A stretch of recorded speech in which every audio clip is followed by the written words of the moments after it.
Greetings. Welcome back to the Grumpy Gardener Medicine Show. Today I would like to focus on herbs and supplements, but specifically on one in particular, Echinacea. Before we go there, report on my foot. My foot is feeling really good. My foot was feeling so good that this morning I was traipsing around out here planting some exotic cherry tomato seeds, and while carrying the flat out to the nursery, I tripped on the step coming out the carport, bashed the other knee on the other leg. If it ain't one thing, it's another, you know? Anyway, I'll survive. It's a little road rash.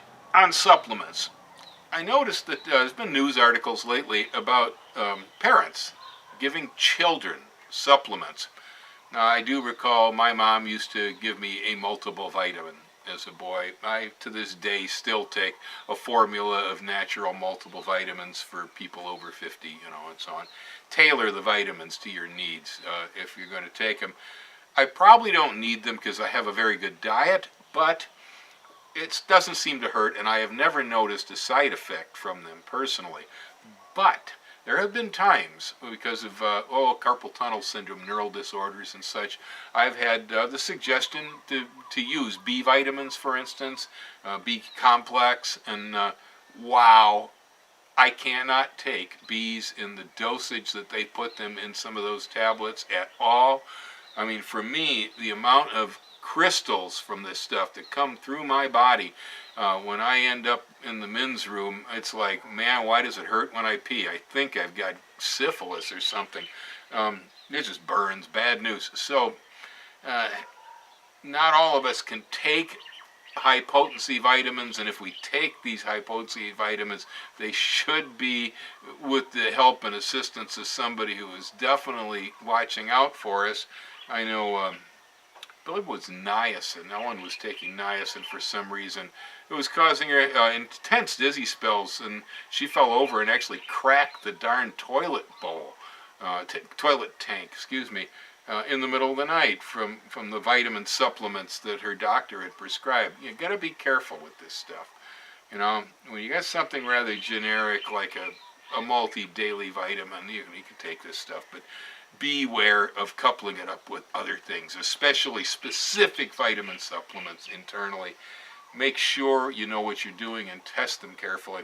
When people start administering these things to their children, there have been quite a few health scares and problems where adults, thinking they're doing the right thing because they believe in herbs and supplements and giving kids stuff that kids should never have and should never have it in the quantities that they're getting. So be real careful with this stuff, and I highly recommend you talk to some qualified practitioner, whether it be a natural healer or your doctor, about the use of this with children. Be sure that there is a good reason why the child's receiving the stuff. If you're just thinking it's good for them, don't do that. Okay, it's not a great idea. It brings to mind back in the 60s, one of my mentors, a man a little bit older than myself, had a health food store, and the only one in the town I grew up there in Illinois. And I became very friendly with Fred, and we hung out a lot. He's one of the guys who taught me organic gardening early on. And it was my real first exposure to the whole culture of supplements, vitamins, health foods, food fads, and I call these things food fads because I've been watching them for years and years and years, and it goes round and round and round and round. And I mean, as far as I'm concerned, I stick to a basic diet that works for me, and the heck with the rest of the stuff. But I learned a lot at Fred's place, and I remember one day when a couple who were, health food people, used supplements and vitamins, totally into juicing. They were juicers, and they believed that juice was health. Now, I've done a lot of juicing. I like juicing. It's good. I've got a juicer here. There are certain things I juice, some things I don't, blah, blah. I love carrot juice, for instance, is a favorite of mine. Carrot with apples is even better yet. But, I have some problems with it. I love it as a treat, but when it comes to me with a basic food, we'd need a wide-angle lens on this camera to get my fat butt into the screen if I was to use juice like that constantly, because for me, it's basically all the sugar without the fiber. And if it's not embedded in the fiber, it metabolizes like your mainlining sugar, and it just makes me fat. And so I don't necessarily see intense juicing as being a great idea. Using it for a temporary fast is good. Using it maybe as a system flush, I've done that, especially with grape juice. Cherry juice will do it too. It's good. It'll clean you out real nice, it really will. And so there are good applications if used with moderation. But these folks decided that their infant was going to benefit by a regime of carrot juice. Well, they brought the poor kid into the health food store, and the kid was as orange as a Valencia orange, man. His skin everywhere was orange. Even the whites of his eyes were turning orange. And they said, Fred, what's wrong with our baby? He says, my God, what have you been doing to that kid? He says, well, we know carrot juice is great. We've been giving him lots and lots of carrot juice. Freddie says, whoa, you have totally overloaded this poor child on beta-carotene. He can't take that much of this stuff. The body can't assimilate it. It's moving into his skin and so on. They were lucky that Fred knew what this was, because Fred had done it to himself. Yeah, and so he took one look at the kid, says, man, too much carrot juice. Cut him off, Lucky, because otherwise, who knows what could have happened if they hadn't accidentally consulted a man who actually knew what they were doing. So bringing this back to supplements, watch it with the kids. Honest, watch it with the kids. It's not all this stuff is good for you. Not all the stuff is good for you in the way you think you're using it and so on. Be cautious. Don't follow fads. Past that, one more bit of information before we get on to the central subject. And I see that Vicente Fox, the ex-president of Mexico, is now on the board of directors of High Times magazine in the United States of America. Now, I have no opinions on what that really means, but I guess John Bonner, the Speaker of the House he's also working with a company that's developing medical marijuana. So, I guess it's starting to come mainstream. But what Vincente's interest in this is, I'm not really sure. Chances are, if years ago, back in 1969, when Nixon walled off the border to stop all that pot from flowing over for the hippies in San Francisco, because he saw it as the most evil thing on earth, if instead we just let up on it, decriminalized it like his advocates had told him at the time. He refused to listen to the specialists he hired to study the subject. It was a president's consul report on marijuana in the day. Instead, Nixon said, no, it's hippies, they're communists, we're shutting the border off, and so it got to be harder and harder to get the stuff in the country, which eventually escalated to people who had far more money to move products and started using submarines, big boats, and airplanes, and taking stuff from further south because they were spraying all of Mexico's fields with paraquat. And so it eventually ended up in the cocaine trade, is where that escalated too, because why should you move bulky, crummy pot for a low volume of money when you can move cocaine in the same space for billions more? And so that's kind of how that happened. We actually create these problems for ourselves by trying to stamp them out. In the case of cannabis, it was a waste of time. Long time ago, we should have made friends with Mexico on trade. We could have made a lot of money for the guys down there who could have been farming the stuff for gringos up on the other side of the border, even if it wasn't medicinal, who just wanted to smoke the stuff. And they smoked it anyway, and the world hasn't changed that much. So, you need any proof to see how dangerous it is in our society, look around the street. Your kid probably uses the stuff. So, Vicente Fox, High Times Board of Directors. Wow, what a rush. Anyway, so the main subject of herbal medicine today that I would like to cover is Echinacea. Echinacea purpurea in particular. There are numerous different species of the plant, but the purpurea is the most common, one of the easiest to grow, and there are a lot of different herbs out there that people can use and take, and many of them come to us out of Chinese medicine. Some of them come to us from European medicine traditions and modern European herbal traditions. Others come up through American traditions that actually start with Native Americans. In the case of Echinacea was a Native American prairie plant, native to the northeastern American prairies, way up into Wisconsin, even towards Green Bay. They found this one. And, well, in the garden it's a spectacular perennial, and there are many, many different cultivars of it today. But we're talking about just the plain old open-pollinated wild Echinacea purpurea, which makes a great garden flower on its own. Beautiful purple cone flowers on top, blooms most of the summer.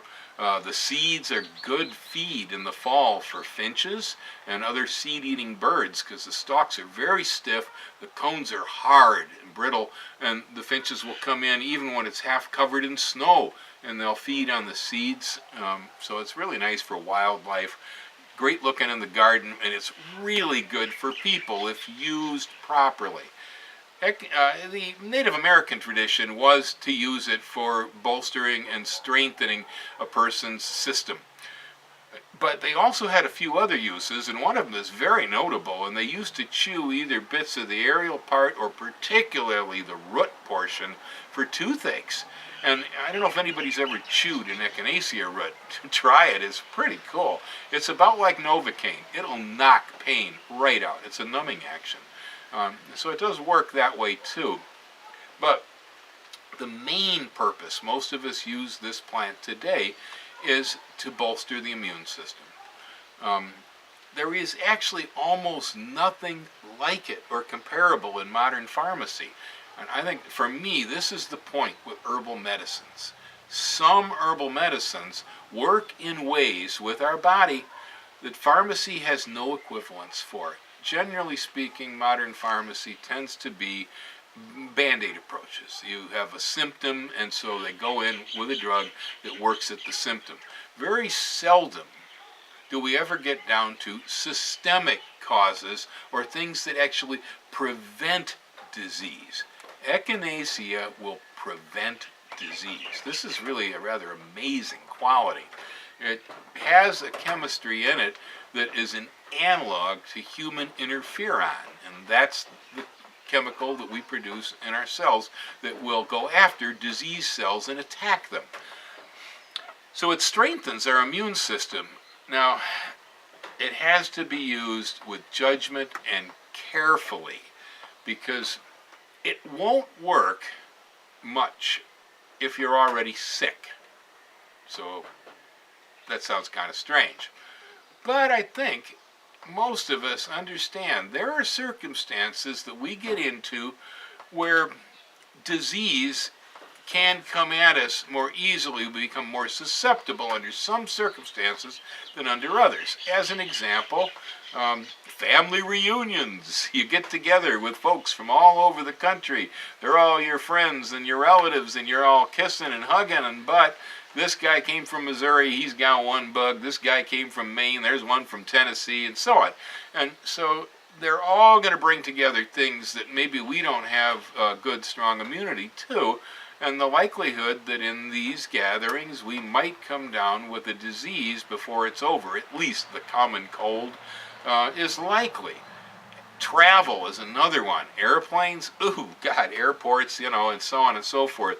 If you know you're going on an airplane, I highly recommend you start a regime of Echinacea a few days before you get on the plane, and you continue it for a few days after you land. These are all examples. My children used to come to visit with me years ago when they were young in California, coming from Madison, Wisconsin. Every time they came, they would bring something with them that Ellen and I couldn't take, and we would give them something from California that they didn't have, and it almost always ended up in mutual sniffling and sore throats, and So one day I put my foot down, and now here is a case where I did use supplements on my children. We would start taking Echinacea for about a week or so before the kids came. We would continue it for 1 week after they arrived. I would begin giving it to them on their arrival in small doses, not what I take. But I would give it to them, and we'd continue with them for 2 weeks after they arrived. The time we started that, we never had communicable disease spread between us on visits again. It solved the problem. And so I have a lot of background and history proving that this stuff does what they say it will do. But you have to use it before. And you have to stop using it within 14 days. Do not go beyond 2 weeks. If you do that, what happens is it can backfire and your own immune system will begin attacking you. So it's not the kind of an herb where you want to just use it indiscriminately, and you don't want to be taking it all the time.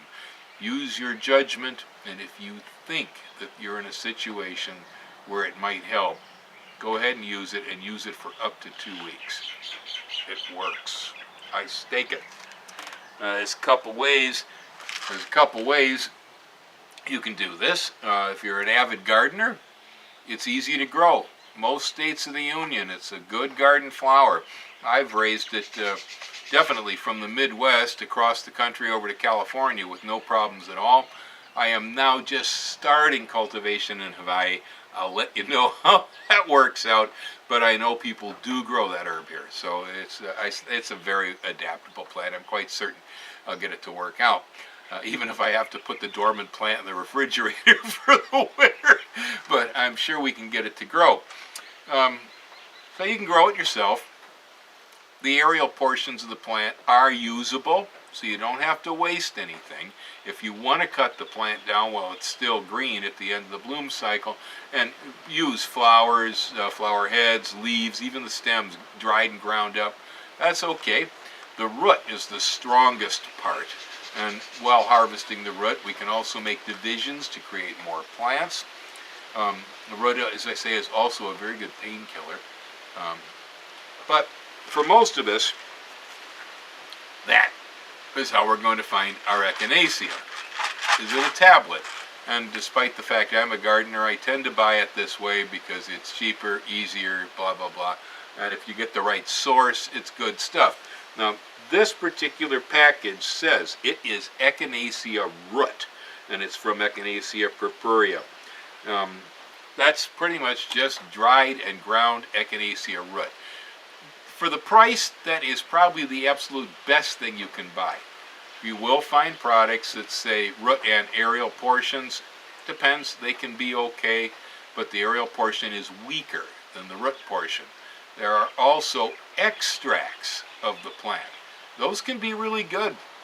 Generally, though, just purchasing the Echinacea purpurea root powder capsule is a great way to go.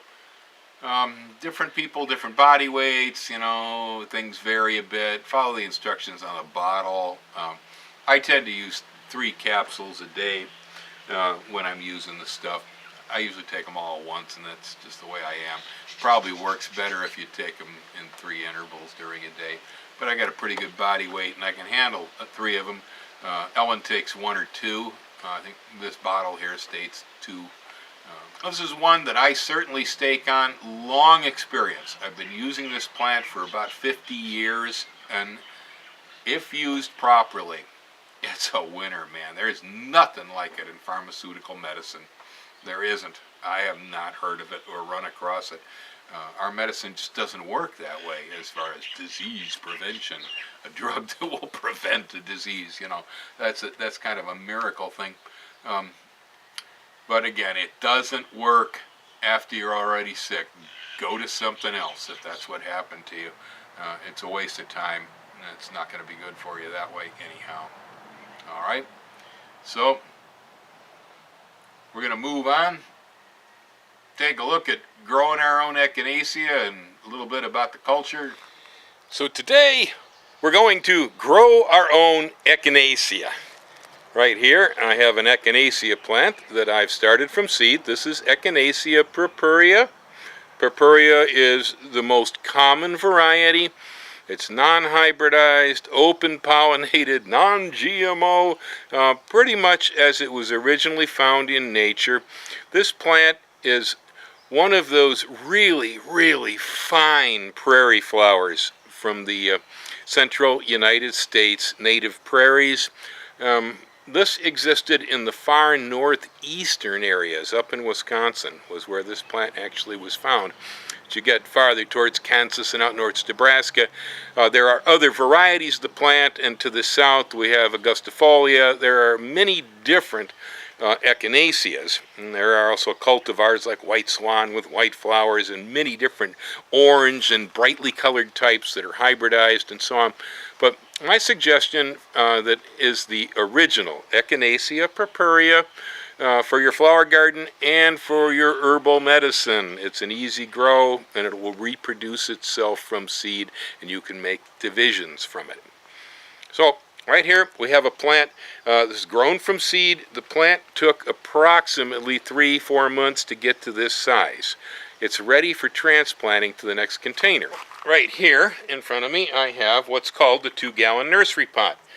A 2-gallon nursery pot does not actually hold 2 gallons of volume. This has been a constant argument. That's what we call it, though, all right? And it's the next size up from the 1-gallon nursery pot, which is the basic size that we often use.